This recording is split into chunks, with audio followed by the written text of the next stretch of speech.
So we've put a lot of work into figuring out where the marketing trends are going to be in the future. And that's why we really dug our heels in around the community-based marketing. I dreamt about owning my business for 22 years. It's a long time to want something, but I was scared to do it. I really wanted to find my own clients and to find my own unique way of serving them. And that's what I truly dreamt of.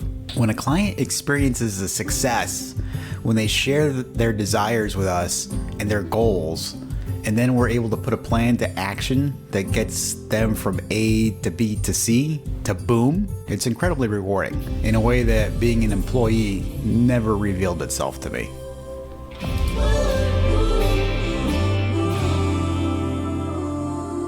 Good morning, good afternoon, good evening. This is Shiree Nichole with the Emerging Artist Podcast. And this morning we have a special interview with my co-host, Scott Markowitz.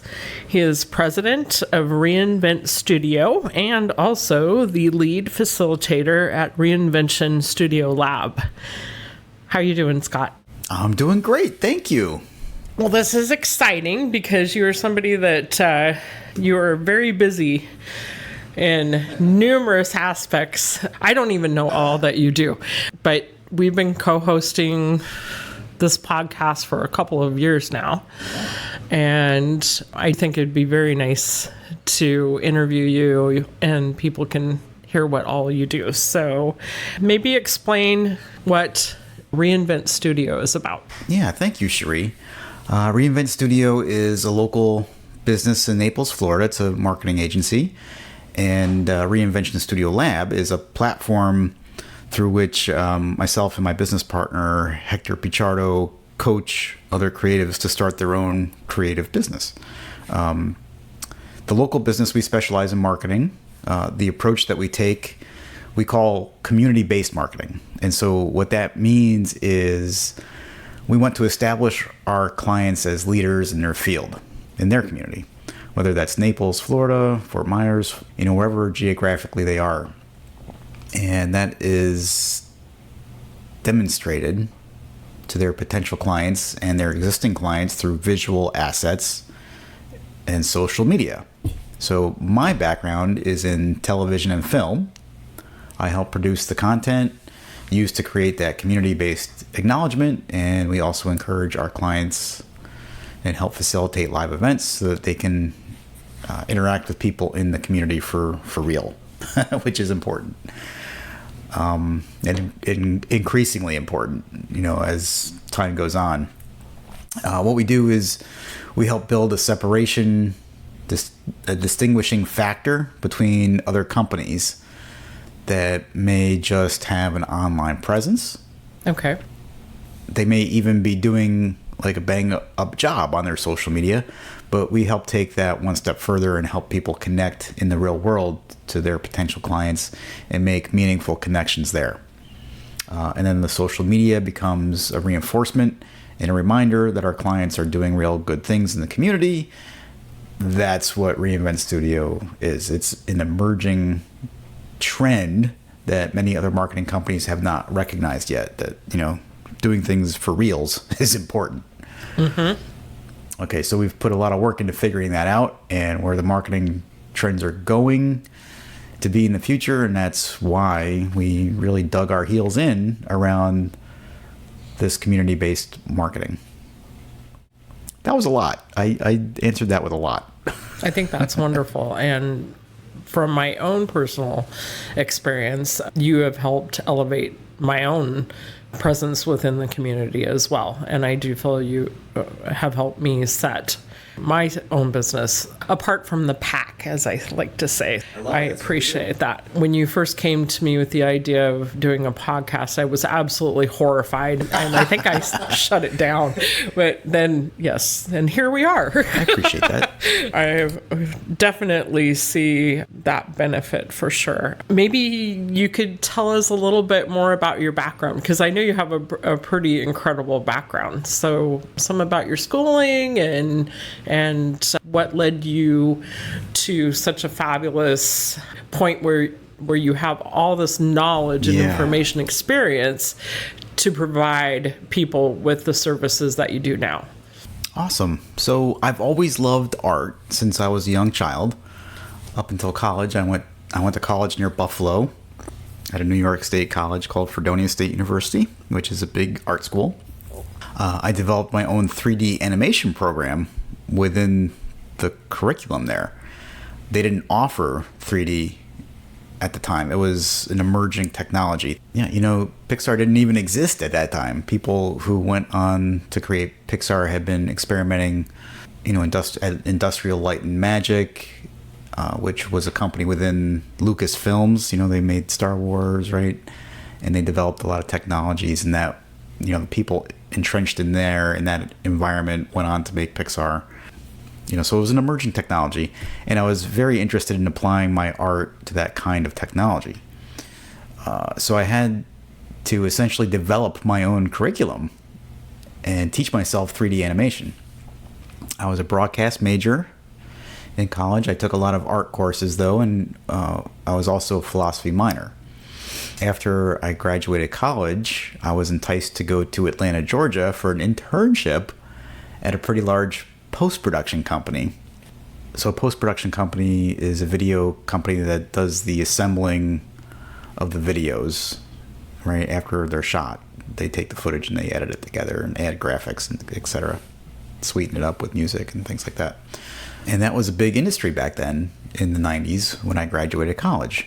So this company in Atlanta, they enticed me to come down, promising that if I did well, my internship would turn into a job. But it turned out to be a scam. It was a very common scam at that time to get free labor in my industry. So I did a bunch of work for them. I even taught them everything I knew about 3D animation. And I did a lot of 2D graphic work for them. But there was no real job ever at the end of the tunnel. They just wanted me to work for cheap. So at the end of the internship, there was never going to be a job. And I was left stranded in Atlanta. I rented an apartment. And by the way, I was just newlywed as well. Shout out to my wife, Tina. Woohoo! She and I got married right after we graduated college. And we thought, the Atlanta job was going to be the start of something great. So shout out to Tina for sticking around, even though that job didn't pan out. But I ended up applying for work in the graphics department at CNN in Atlanta, the cable news network.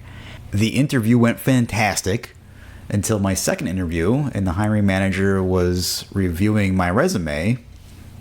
I remember his name, also Gordon. And he was like, "Oh, I didn't realize this." Looking at my resume, he's like, this kind of slipped past the HR department, but we require an art degree to hire into this department, and your degree is in broadcasting.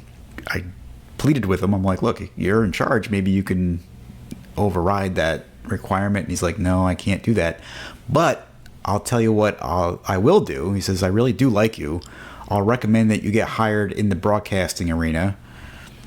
And he brought me back. He marched me back to HR, and he said to the woman, her name was Julie. I remember Julie.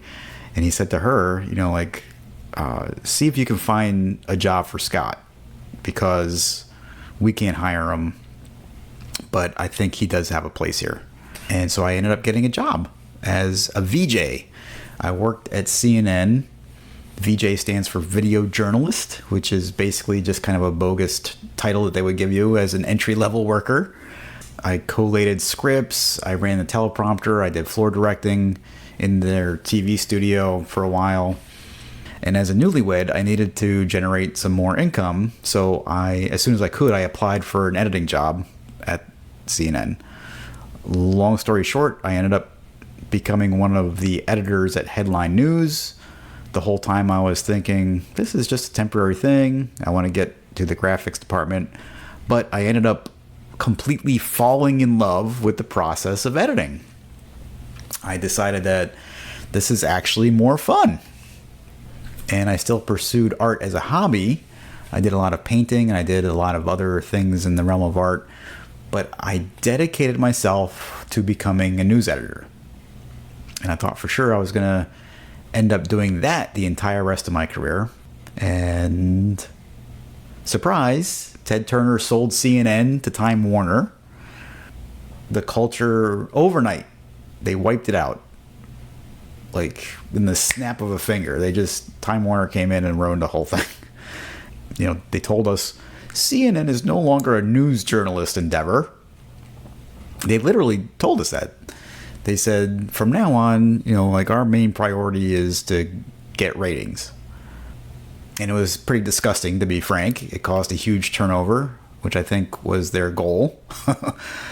A lot of people left the company. A lot of the senior people especially left the company. Yeah, there were so many people who were working at CNN who were so disgusted by that whole thing. They actually made it their life goal to bury CNN, and many of them went to Fox. To this day, Fox News is still eating CNN's lunch in the ratings, right? Ironically, they too are not a journalistic organization. But I left after that announcement, and at this point, we had our first child. So our daughter was very young. She was, I think she was like 18 months old, and we decided to move to California because my wife had some relatives there, and I wanted to experience life from the entertainment side of the business. My idea was I always wanted to combine the editing with art. Okay. Right. So long story short, I went out to California. I taught myself through proximity. I was able to kind of finagle my way into some advanced editing facilities, like just as a gopher or whatever. I mean, I would tell people, look, I'll sweep the floors if I can just hang out and learn what you guys are doing. So, yeah, I taught myself the entertainment side of the industry and all the nuances that I could absorb. And eventually, I guess, I made a reputation for myself out there, and eventually a headhunter hired me out of that environment to go to Philadelphia to work for a big company called Shooters Inc. Now that company went on to be known, they changed their name to Alchemy X, which at the time was one of the largest integrated media companies on the East Coast. And they hired me specifically to edit political advertising. The 30-second political ads that you see every August through November. Now, ironically, that type of editor that does political spots, they need to be able to create a lot of stuff out of nothing. So they need to have strong art skills. I say ironically because politicians usually have very little in the way of any skills. So in addition to technical editing, because very often they'll hand you, they would call it a shoebox edit. They would say, Scott, today we're going to do a shoebox edit. And they would hand you literally a shoebox that contained maybe a photograph, maybe a newspaper clipping and a masthead from a newspaper, and you'd have the script. Okay, and you had to make a 30-second ad out of that. And you had to do it in 4 hours because, they already bought the airtime for the commercial, and you better make your deadline. That's kind of a challenge, and that sounds, it sounds very cool, though. It was very cool from the art standpoint, because you would have to come up with a motif, you would have to come up with ways to animate, the design that you came up with. Okay, you'd have to come up with a way to make it visually engaging and still tell the story of whatever they were trying to say.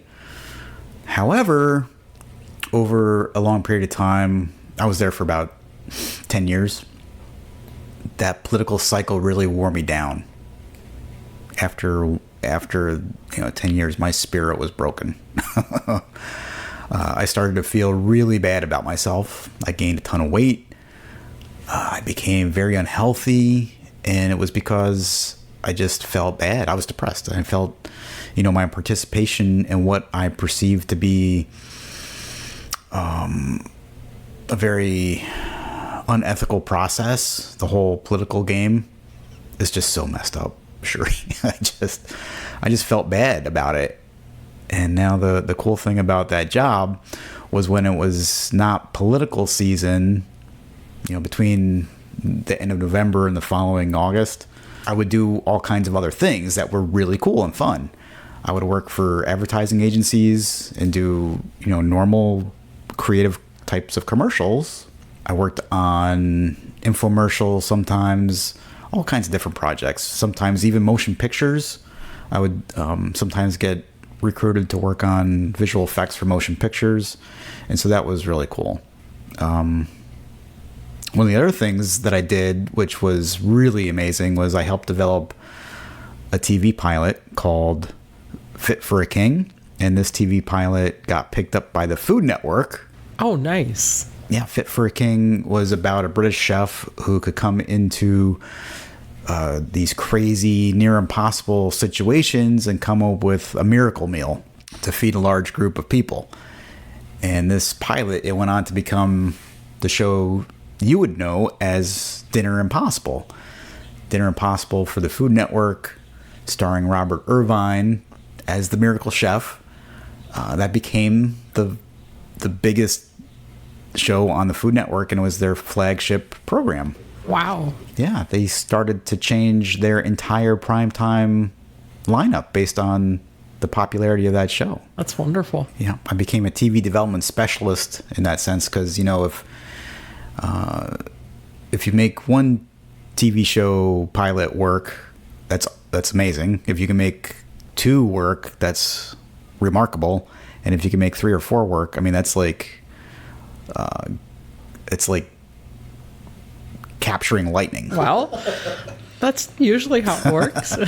Yeah, it was just very cool. And that just helped develop this really unique style that I now have in editing, post-production, and like it really helped develop like my sense of learning, like what works with viewers. And so like all these skills, all this stuff together, it just really has come to create a unique style and perspective that a lot of other people in the marketing space simply don't have. So that I can see why that has facilitated your success here locally. When did you decide to make the break and own your own business? Yeah, this is a great question. Thank you, Shiree. I dreamt about owning my business for 22 years. It's a long time to want something, but I was scared to do it. I had a great job. It paid very handsomely, and I always wanted to start my own thing, particularly around helping small to medium-sized businesses, but I was really scared to do it. Even after I decided to leave Alchemy X, I ended up chickening out. My wife and I moved to North Carolina near the Raleigh area, and I tried for a very brief time to start my own little production company. But within a couple of months, I decided that it was too risky. I was not making money fast enough for me to feel comfortable, and I chickened out. So I got a job at an advertising agency near Raleigh, and I put my dream back in the drawer for another 4 years, 5 years almost. That's when COVID-19 happened and the pandemic lockdown struck, and that advertising agency, they decided to shut their doors and close shop instead of trying to figure out how to deal with the loss of business during the lockdown. And I think that was the right choice for the owners. They were ready for retirement anyway, and they were getting close to that point. And I think that was just smart for them to do that and close their agency. I don't begrudge them at all. In fact, I'm really glad that they did it, because that's when I decided, okay, I can either get a new job or I can really muster up the courage to put everything into my own business. Yeah, luckily everything lined up, and we had just enough money saved up where I had a little bit of runway to play with. Okay, and I was able to do that. And I'll tell you, it was, it still is, most of the time nerve-wracking to a great degree. I'm sure. I didn't have a lot of help that I wanted to have. It was all on me. There were people that coached different types of businesses, but at that time, like 5-6 years ago, I didn't really know of too many people or companies that could coach somebody to start a small marketing agency into existence. So there's a lot of consulting firms that worked with bigger businesses and I could find easily, but I didn't see much support or experience in the area of what I wanted to do specifically. Okay. So it kind of felt, I'm alone now.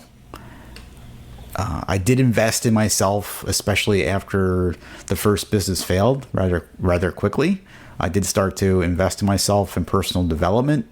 So like even while I was working for that agency, I was getting coached.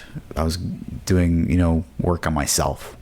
And I had personal coaches and life coaches that helped quite a bit to sort out what had gone wrong. And so that helped me prepare.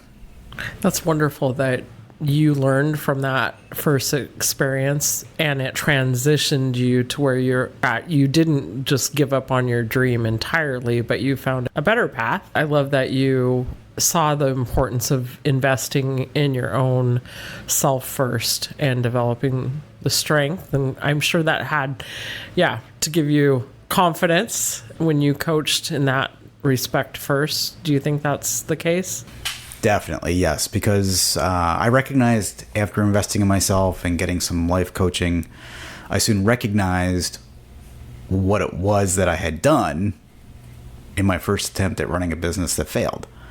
And I recognized that the reason I went to work for another company was as a safety move, to protect my ego. Well, yeah, like a safety move. I get that. Yeah, I hid and I was still able to do the things I love to do. I was still editing. I was working on art. I mean, this was a cool job that I had. And combining those two things, I was in the safe harbor of somebody else's business, even though that wasn't what I truly wanted to do. I really wanted to find my own clients and to find my own unique way of serving them. And that's what I truly dreamt of when I did the personal work and the life coaching. I realized that I was doing all that to hide from the responsibility of starting my own business.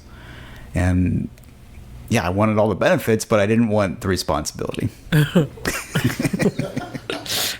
And now there's a lot of responsibility owning your own business. You get to be everything. Oh, yes. What is the thing that you enjoy the most out of having your own business? Oh, this is an easy question. When a client experiences a success, when they share their desires with us and their goals, and then we're able to put a plan to action that gets them from A to B to C, there's your goal, and watching their excitement through that progression. Oh, it's incredibly rewarding in a way that being an employee never revealed itself to me. As an employee at an advertising agency, I was never part of those initial client interactions, right? I wasn't part of the sales. I wasn't like getting to know the client where they would say, you've got to help me because my business is going under unless I can generate some more business or whatever, whatever their story was. I just wasn't brought in that way.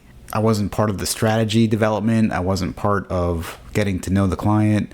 My job was simply, hey, Scott, we have something we need you to edit. And I was left out of all that context, right? So my favorite thing is getting to know a client deeply and getting to understand why is this so important to them. For example, one of our big wins recently in our agency has been working with, I'll just say it's a local advocacy group. They probably wouldn't want me to mention them by name, but they came to us and said since COVID, membership has been steadily dropping, and they haven't been able to figure out what to do.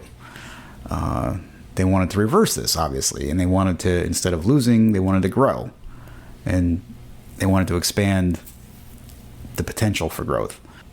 Yeah, so wonderful. That's that's great. We help them implement a social media strategy and a content creation strategy. And we were able to help them think of new ways to expand upon their public outreach. And they were able, they're already doing a lot of the things that, we've put into the strategy, but there's like a lot more strategy left to unfold. So it's really cool because, they had like a very modest growth expectation, and they were going to be thrilled with like, say, 3% growth, and they were seeing closer to 5% growth. That's wonderful. That's just awesome. It doesn't sound like a lot, but that's like, to their bottom line, that means an awful lot. And when you look at the numbers, they went from a 3% growth loss to a 5% growth gain. That's a swing of 8%.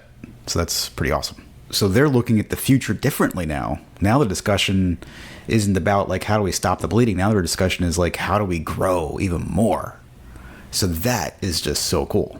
And I know about you that you always are looking for new and innovative ways and technology that I don't understand. So it's very evident in working with you that you do genuinely have that care and concern for your clientele. And so I could see where that it would absolutely be very rewarding. That's wonderful. And I know it's not just with that one client of yours, but I'm sure with every client you work for, you have that kind of history with them and success. So on the flip side of that, what challenges do you face as a business owner now, no longer employee?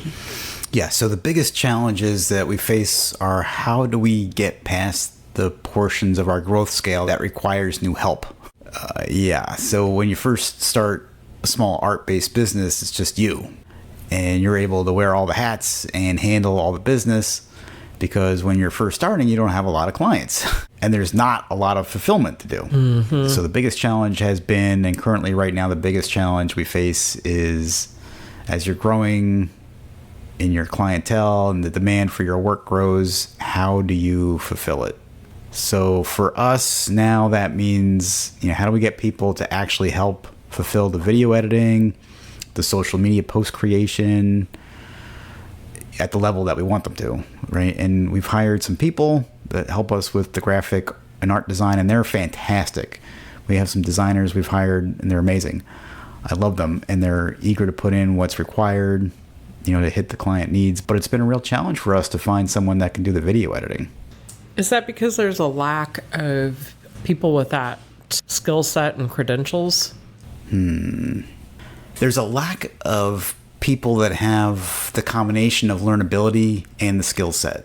Because I'm coming from a very unique perspective that most other marketing companies wouldn't have. I've edited things at the level of broadcast television and motion pictures, and that really sets us apart, which is a wonderful thing until you need someone else to do it for you. And then it's a challenge. That really sets you apart, which is a wonderful thing until you need more help, right? Yeah. I'm tough when it comes to hiring.